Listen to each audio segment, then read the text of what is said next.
দেশের ভিতরে ঐক্যমত্য কমিশনের সাথে মিটিং হচ্ছে, কিন্তু তার বাইরে যে একটা দলের শীর্ষ নেতার সাথে যখন প্রধান উপদেষ্টার একটা ওয়ান টু ওয়ান মিটিং হয়, এটা নিয়ে অন্য রাজনৈতিক দলগুলো প্রশ্ন তুলতে পারে। এটা খুব একটা অযৌক্তিক নয়। যখন কোনো হাইড অ্যান্ড সিক খেলা হয়, সেখানে আসলে জবাবদিহিতাটা নিশ্চিত হয় না, জনগণের মনে সন্দেহ তৈরি হয়। যেটি আপনি টাইটেল করেছেন যে নির্বাচন হবে, তো নির্বাচন হবে, বাট প্রশ্নটা করেন যে নির্বাচন কবে হবে, মানে ফেব্রুয়ারিতে হবে কিনা।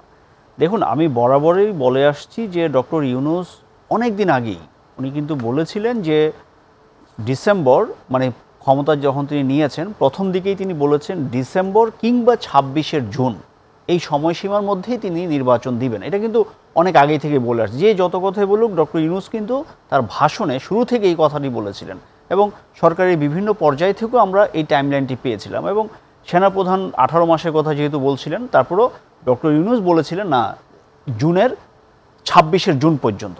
তার মানে সেই সময়সীমা এবং সর্বশেষ সরকার যে ঘোষণা দিলেন এবং মাননীয় প্রধান উপদেষ্টা ভাষণে, জাতির উদ্দেশ্যে ভাষণে কিন্তু স্পষ্ট করে ফেব্রুয়ারি কথাটা বলেছেন। এর আগে লন্ডনের জনাব তারেক রহমানের সাথে মিটিংয়ের পরও যে কথাগুলো আসছেন, তার মানে ডক্টর ইউনূসের প্রথম দিককার কথা এবং এখনকার সময় যে নির্বাচনের তারিখ ঘোষণা, তার মধ্যে কোনো গ্যাপ দেখি না, বরং ওই সময়সীমার মধ্যেই আছে। তো আমি বরাবরের মতোই এই কথাই বলছি যে আমার ব্যক্তিগতভাবে নির্বাচন কতটুকু সুষ্ঠু হবে সেটা নিয়ে কিছু সন্দেহ আছে, সেটা নিয়ে অন্য আলোচনা।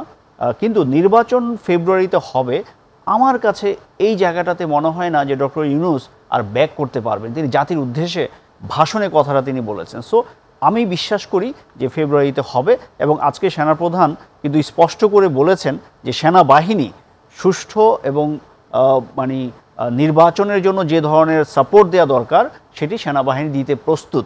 নিরাপত্তা নিশ্চিত করার জন্য যেই ফোর্স ডেপ্লয় করা দরকার অলরেডি মাঠে আছে, এবং তারা আন্তরিকভাবে চেষ্টা করবে, তারা সামর্থ্যবান যে নির্বাচনটা সুষ্ঠু করবার জন্য। তো এই অবস্থায় আমি মনে করি যে নির্বাচন ফেব্রুয়ারিতে হবে। এখন দেখুন যে রাজনৈতিক দলগুলো বা রাজনৈতিক নেতারা অনেক সময় একটা ব্লেম গেম খেলে, চাপে ফেলার একটা কৌশল থেকে অনেক রকম কথাবার্তা বলে, অনেক শব্দ চয়ন করে। এগুলো হচ্ছে রাজনৈতিক শব্দ। পলিটিক্যাল ডিকশনারিতে, রাজনৈতিক নেতাদের ডিকশনারিতে এই জিনিসগুলো থাকে। এটা হচ্ছে একটা ব্লেম গেম বা প্রেশার গেম, আপনি যেভাবে বলুন না কেন। তো যারা ফেব্রুয়ারিতে নির্বাচন দেওয়ার ব্যাপারে বিরোধিতা করছে, তাদেরটা যৌক্তিক যে আমরা তো আসলে এই সরকারকে, যে গণ অভ্যুত্থানের সরকার যাকে বলি, তার কাছে শুধু একটা নির্বাচন প্রত্যাশা ছিল না। শুধু নির্বাচন প্রত্যাশা হলে 3 মাস 6 মাসেই দেওয়া যেত। আমাদের তো প্রত্যাশা ছিল আর অনেক বেশি, সংস্কার, বিচার, এই বিষয়গুলো। তো দুঃখজনকভাবে এই সরকার ওই জায়গাটাতে বিচারটা যদিও কিছু অংশ দৃশ্যমান হয়েছে, সংস্কারও অনেকগুলো হয়েছে, কিন্তু দৃশ্যমান যেটা আসলে জনগণ ফিল করতে পারবে, ট্যাঞ্জিবল কোনো সংস্কার, আমরা মোটা দাগের কোনো সংস্কার এখনো একটা প্রশ্ন হচ্ছে যে এনসিপির যে নাসিরউদ্দিন পাটোয়ারি যে কথাটা বলছেন যে নির্বাচন হোক, এটা তারাও চায়, কিন্তু সেটা লন্ডনে যে একটা দলের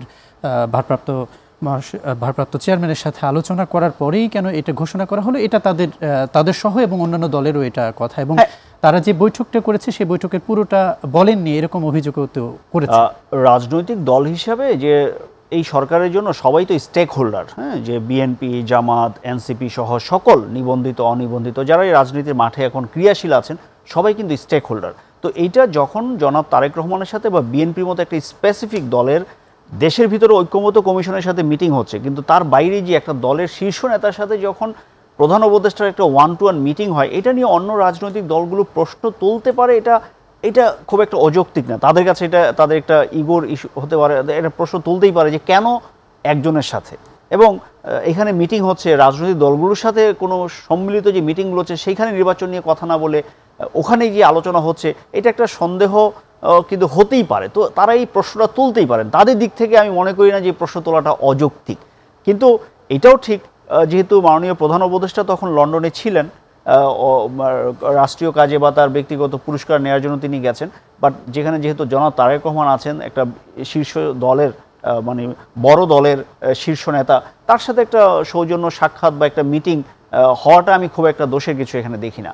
এখন রাজনৈতিক দলগুলো তারা তাদের বিবেচনায় বলছে যে না, আমাদেরকে বাদ দিয়ে শুধু একটা দলের সাথে কথা বলে কেন নির্বাচনের তারিখ ঘোষণা হবে, তাদের কথা তারা বলতেই পারে, এটা তারা বলছে। বাট আমার কাছে যে বিষয়টা যে কোনো সরকার, মানে বর্তমান সরকার যেহেতু সবগুলো দলেরই পরিশ্রমের এবং আন্দোলনের ফসল। তো সব কিছুতে স্বচ্ছতা থাকলে জবাবদিহিতাটা নিশ্চিত হয়। যখন কোনো হাইড অ্যান্ড সিক খেলা হয় সেখানে আসলে জবাবদিহিতাটা নিশ্চিত হয় না, জনগণের মনে সন্দেহ তৈরি হয়। তো আমার মতে এই সরকারের প্রতিটি বাকি সময়গুলোতে প্রতিটা কাজে আসলে স্বচ্ছতা এবং জবাবদিহিতা নিশ্চিত করেই তাদের কাজ করা উচিত।